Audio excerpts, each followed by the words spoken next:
Hey everyone, Christina here, Ginger Mama. It is so lovely out. Just took my trash out.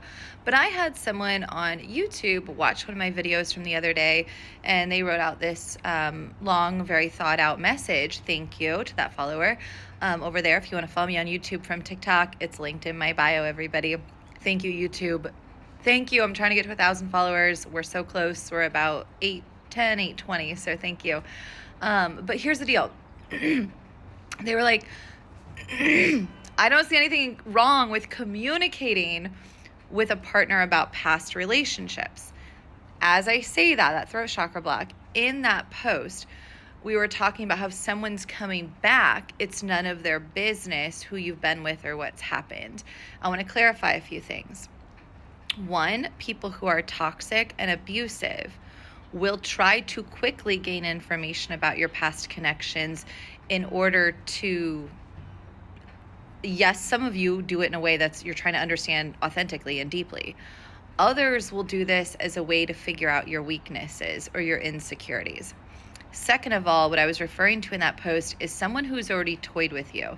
They've been back and forth, round and round with you, and now they want to come back. So likely that's the person that discarded you or did not choose you or cheated on you or lied to you.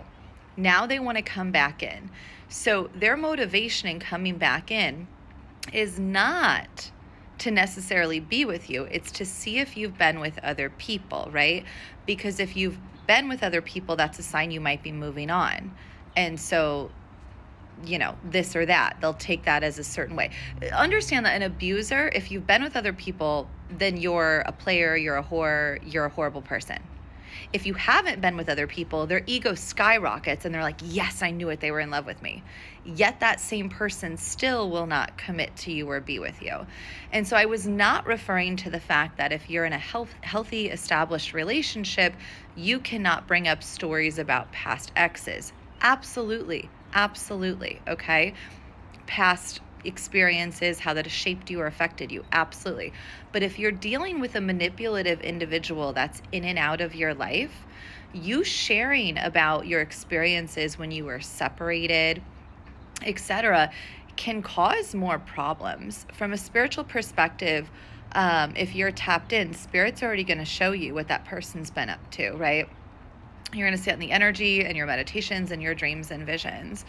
And so my only point was sometimes wounded feminine energy has a tendency to overshare.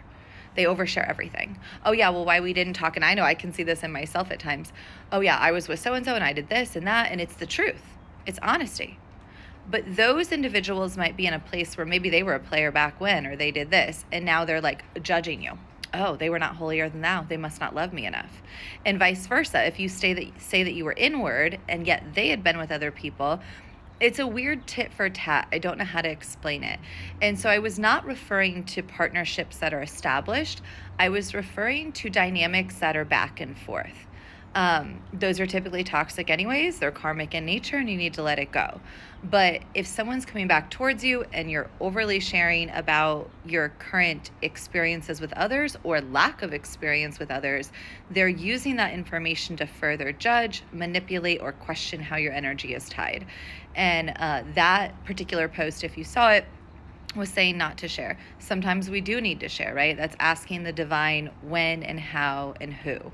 But there is a level here of understanding freedom and autonomy. So if you are not exclusively dating someone, you have the freedom and autonomy over your own body, your own emotions, your choice to go inward and be celibate and with spirit, or your choice to go out and express partnership and love with others.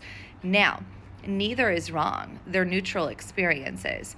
But people who still have a wounded ego will look at that and say, you were with others, therefore you're not clean enough for me. You're not good enough for me. I was trying to test you by running away and seeing if you'd be faithful, right?